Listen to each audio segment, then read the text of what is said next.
again, the goal is to change the byte pattern. So they don't want to have the same byte signature for the virus. So the way they do that is the morphing engine. This is actually the virus code. Okay, so it has the morphing engine. The morphing engine is the one that decides what new form the virus will take, the virus code will take, and any other code that needs to be run to really cause infection. But the entire virus code is kind of encrypted. Okay, and if you encrypt certain things, if you want to really run the virus code, it has to be first decrypted, right? So there is a decryption code attached to the thing, the virus code. And to do the encryption, decryption, you need a key. So that key is also attached as part of it. Okay? So what is unencrypted, or what someone can see, is actually the decryption code and the corresponding key. The real virus code will be encrypted. Okay? So if you have the plain text version of the virus signature, you cannot use it to capture this. Why? Because this is ciphertext version of the virus signature, right? You have a virus code.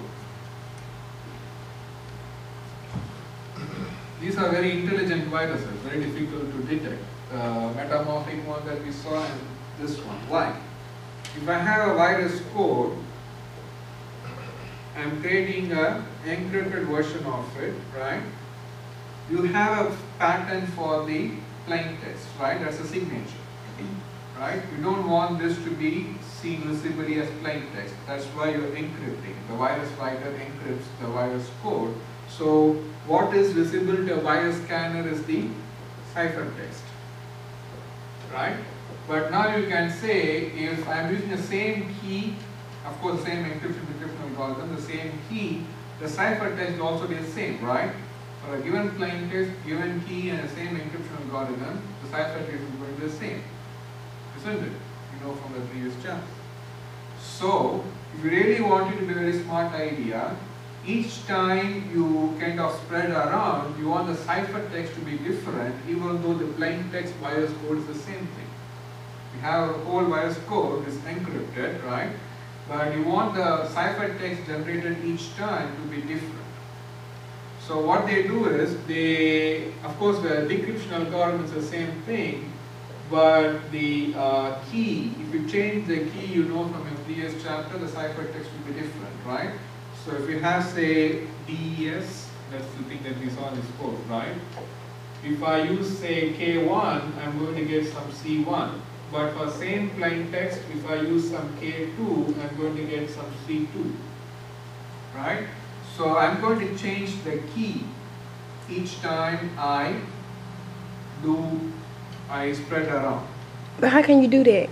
I mean, the morphing engine, that's what I'm going to say now. So let's say initially this is how it is, and this virus is activated now. So first what happens, the decryption code runs on this key. It decrypts what? This portion. So it is decrypted. So now what is activated? The virus code inside, right? So as I said, within the virus code you have what? The morphing engine. The morphing engine is the one that decides what new form it will take. So the virus code is running, infecting another file, right? So now the morphing engine will decide what should be the new key. And it will then use that new key to encrypt itself. The new key will be now attached to that file, and then the decryption routine, the code for decryption. You see that? So the key is not changed. So the ciphertext that you get out of this encryption process will be changed. So the virus signature, the pattern will be different now. Even though it's the same virus, the ciphertext is different. So the binary bit pattern will be different now. Now still there's a kind of catch that they have to take care of. What is that? The decryption code. If every antivirus scanner, or if any antivirus scanner can be programmed with the decryption code of all common encryption algorithms. No, this is all common encryption algorithms, right? Say DES or RSA or any encryption algorithm that you come across. If antivirus scanner can be trained, okay, to know the code pattern or structure of every encryption decryption algorithm implementation, then wherever it comes across a code pattern that resembles the code for a decryption algorithm, it can raise a flag. It looks like a what is that, encrypted polymorphic virus, right? So sometimes antivirus scanners do that. And it's always like, I think I told before too, both people try to outsmart each other. So a virus writer will first try to change the key and make the ciphertext look different. But just making the ciphertext look different is not sufficient, because an antivirus scanner can look for a decryption routine that looks similar to a standard decryption algorithm. So now the virus writer will do what? He can make it you can have different implementations of it. For example, the same encryption decryption algorithm, I can implement it in different ways, right? Could be possible. So when the polymorphic engine tries to create a different key, it will try to create a different form of the decryption code, right? You know, some algorithms can be implemented in different ways. So now the antivirus scanner has to be programmed or to be trained to detect different forms of implementation of the same algorithm. So if you have been using, say, DES, you can do some, each people can do little bit different implementation, right? So an antivirus scanner has to be trained to detect small variations in implementation. So that's why again a pure signature based approach to antivirus scanner will not work, because then look for an exact match. So you have to go for an anomaly-based detection, where if you see some small variations in the code, then you can really say it's just same thing. It does the same thing. It's slightly modified. Okay? So sometimes I don't know that I told this class. When I have a program in class, I tell students, don't try to copy and just change the variable names or something. It's the same thing that you're doing from the other person, and it's a wrong approach or wrong logic, right? If it's the right logic, you can say there's only certain ways you can do this program. But if it's the wrong logic and two people have copied, right, and you just change the variable names and moved around some piece of code, then I can still say it's the same thing you're taken from another person. So that's what is called a kind of training, and this is where artificial intelligence comes up. You may not realize how AI is being used. So the antivirus scanners have to be trained because they cannot be loaded with all the signatures of all different possible implementations. They have to be intelligent enough to detect that this is the same thing as the other code.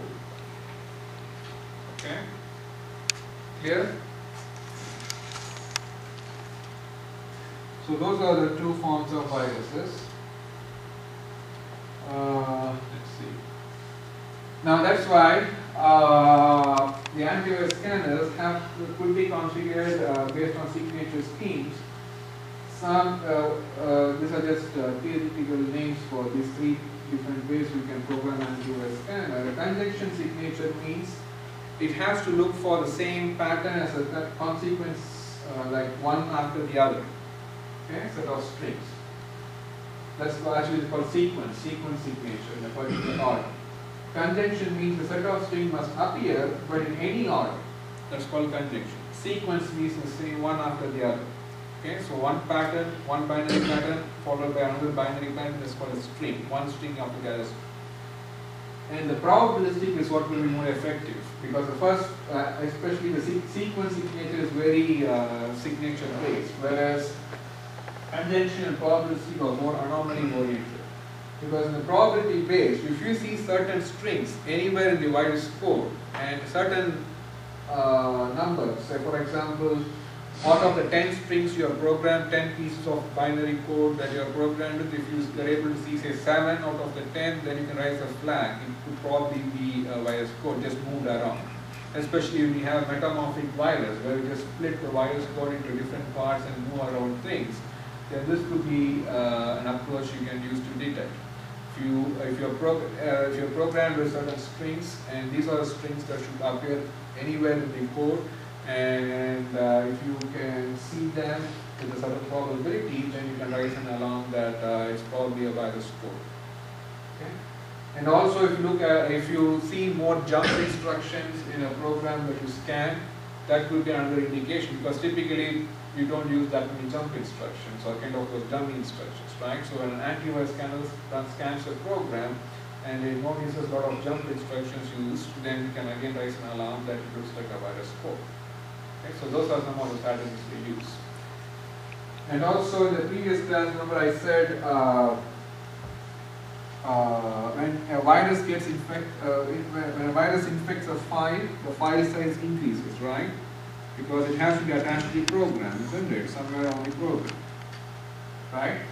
So, and what strategy viruses use to get around that? Compression. They sometimes compress the host program so that the whole size is still the same. Understand? So this is the host program and this is the virus code.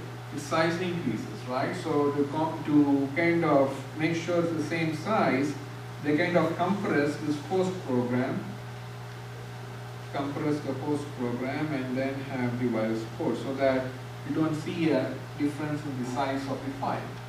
This is a very common strategy they use. So how again the host program is run? The virus code has a control, right? So when the program is activated, the virus code runs first.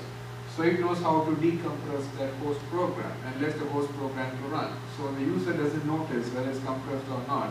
As long as it's executable, running and doing what it's supposed to do, the user doesn't notice it, right? This is a strategy. And in order to make it very effective, viruses normally don't target to attach to small files. Why? If they attach to a small file, they cannot compress that file further. And the virus code has to be reasonably large, right? So the virus code is larger than the file to which they are attaching themselves. It is possible to detect the increase in the file size, right? So I have a question in the question bank. Why viruses prefer a larger file? This is the reason. If they attach to a smaller file, they cannot really compensate with compression the increase in file size that easily.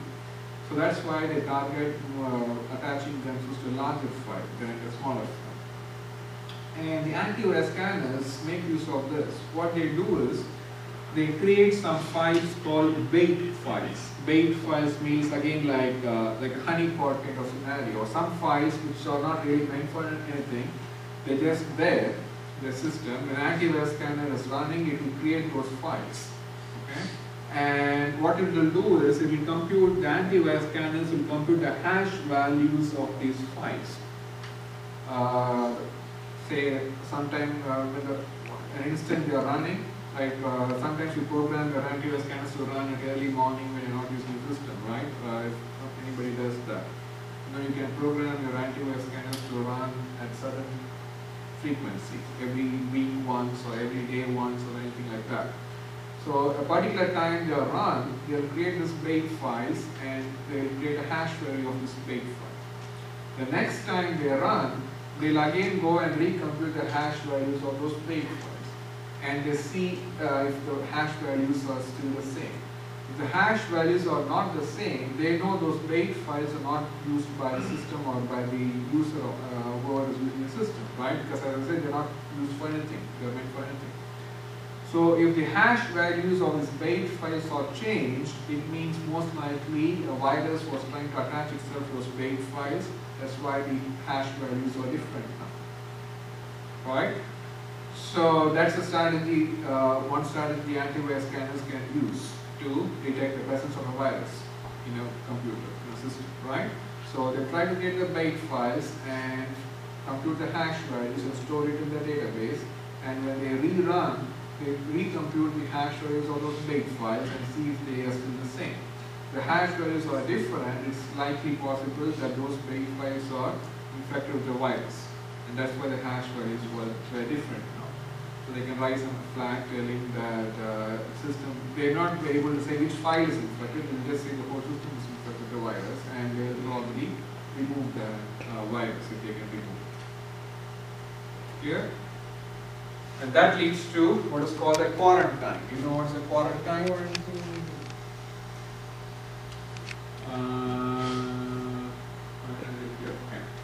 So when your antivirus scanner is scanning your system, it basically looks at every file, right? And if it sees a suspicious file that could be infected with a virus, or the file itself is a virus, then it puts that in a kind of a repository.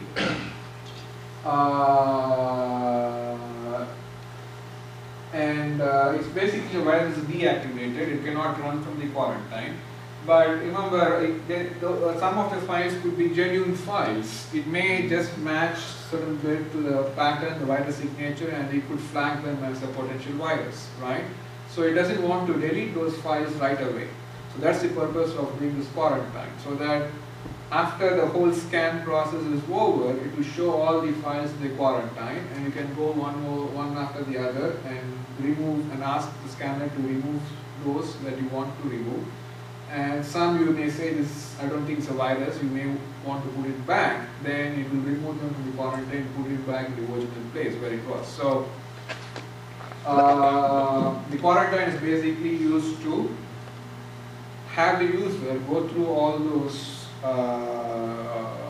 files that this antivirus scanner has flagged as a potential virus, and kind of decide whether to retain them or delete those files. How can the user find out if it is infected or that it needs to be quarantined? It's up to his judgment. For example, there may be some files which I created as a user. I know that's not a virus file. So if I think I need those files or I don't think they have virus on it, I could just select that option thing, and then it will not be deleted. Yeah, so if you really run an antivirus scanner, last time I did certain things like, I think adware, what was the full name of it? Adware? Huh? Adware?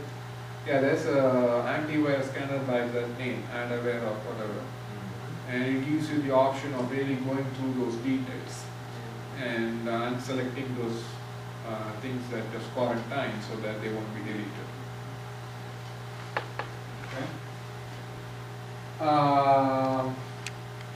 And you can interact with those files only through that antivirus program. Once it's quarantined, you cannot really open that file. Say, for example, there is a file in a C drive, and that file is now in the quarantine.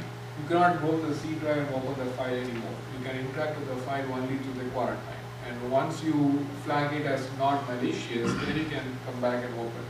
So once a file is quarantined, basically, you cannot use that file or access the file through any other means other than through the antivirus program.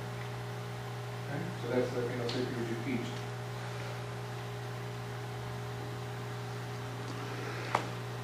So I think we covered all of this. So there are two math problems which I want to go through, but let's see. Just a quick thing. Truth and misconceptions about virus. I think we discussed a couple of them already. A virus cannot infect hardware, that's true.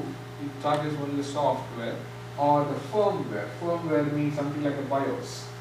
Okay, so something that is programmed on a hardware, it can infect that. A virus can affect only Microsoft Windows systems. It's false, right? But there's a familiar misconception that Windows systems are more vulnerable to get attacked by virus. The reason is very simple. It's not that it is having a lot of bugs in it. The reason is there are more users using Windows, and there are less users using Mac or any other operating system. So if a virus, right, again the question that you asked, why people develop viruses? They want to create the maximum impact, right? So if they develop a virus that targets Windows systems, many users are going to be affected. If they develop a virus affecting Mac systems, not that many users are going to be affected. So as more people are going to use Mac, there will be more viruses for Mac, so and so on. Okay, so it's just they want to kind of create more impact by developing those viruses. That's only reason. It's not that one operating system has more security. Of course, there may be some features, but it's not like one is totally kind of having a lot of bugs, and the other is very good. It's not like that. But Macintosh, they have their own protection, though, right? Yeah, each operating system has its own protection scheme also. Most of the times it's very common. Some of them may be very unique characteristic, but it's not like one operating system is having a lot of bugs. That's why it's infected with a lot of viruses. It's not like that. And virus can modify hidden or read-only files? Yes, they can modify. Okay? And they can spread only on disk or read only? No, they can be through any documents that you share.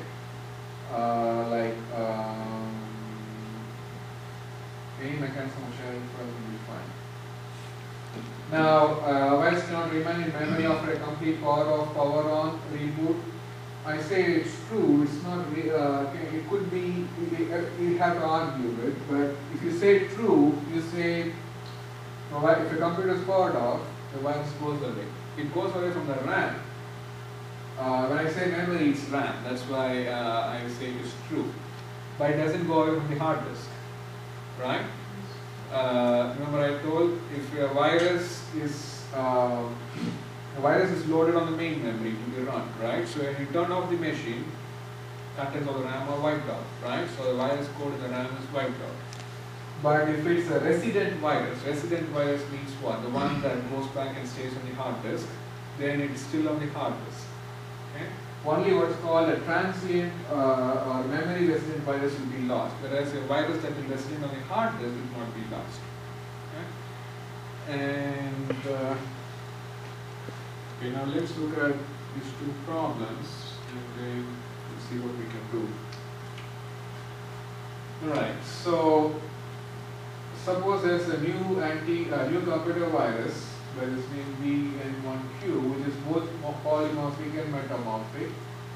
Ron has a new malware detection program by name Death virus. It is 95% accurate to detect this virus. So there's an antivirus scanner that is 95% accurate in detecting this virus. Okay? So, which means if this computer is infected with this virus, the Death virus can correctly detect this 95% of the time, and if a computer is not infected with this virus, it can detect this fact 95% of the time. That's what the 95% means. So it turns out that the V1Q virus will only infect any given computer the probability of 1%, which means given any computer, what's the probability is infected with the virus? 1%. Okay?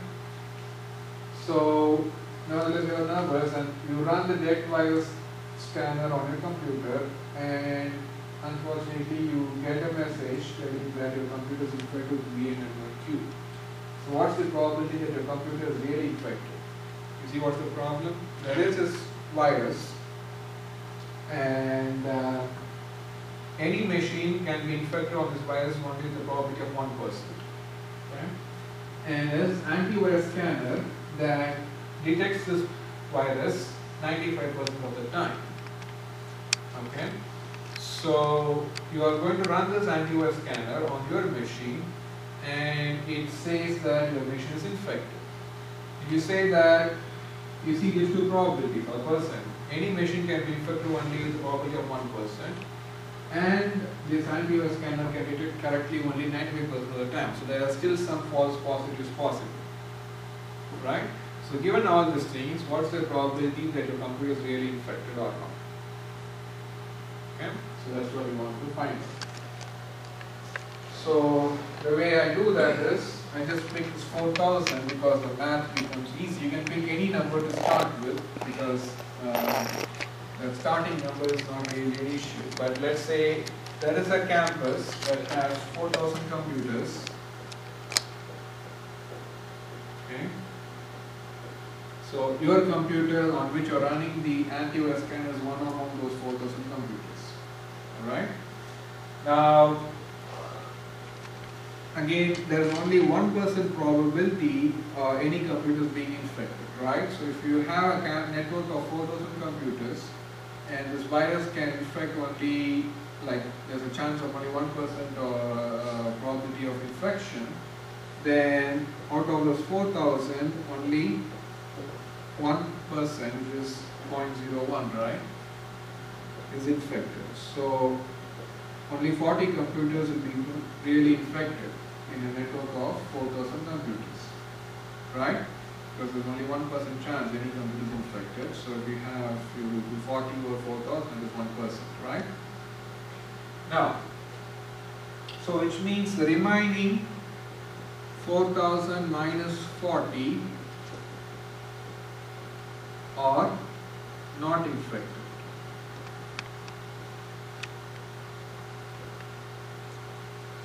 Right? Now, remember that antivirus scanner can detect the presence of a virus 95% of the time. Right? So there is a 5% chance that there will be what? False positives, which means what? There is no virus, it says it's a virus on the computer. Right? So 3960 computers don't have virus on them. And you're running this software on all the 4000 computers, right? And these many computers don't have virus. But this software can say 5% of these 3960 computers have virus on them, because that's the percentage probability of getting false positives, right? So the number of computers that do not have a virus,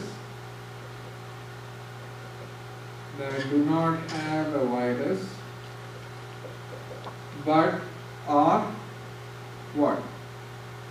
Flagged as being infected is how much? How many? 3960 minus 5%. 3960 is the number of computers that are not really infected at all, but it can say 5% of them are really infected, right? False positive. So this is 3960 times 5%, 0.05. So that comes out to be 198. So 198 computers among those 4000 computers are not really infected, but the antivirus scanner raises a flag that they are infected, right? So how many are there which are really infected? What is that?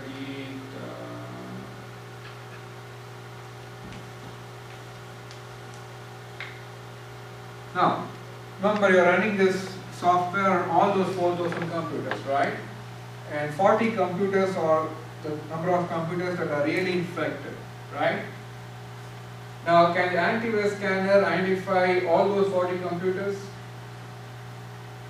No, we can identify only 95% of them that are infected, right? There are totally 40 computers that are infected. But the antivirus scanner has only a 95% chance it can detect any really infected computer. So out of those 40 computers that are really infected, only 95% of them are really detected as being infected. Clear? So only 38 of these 40 computers are really being flagged as infected, even though all the 40 are infected. You see?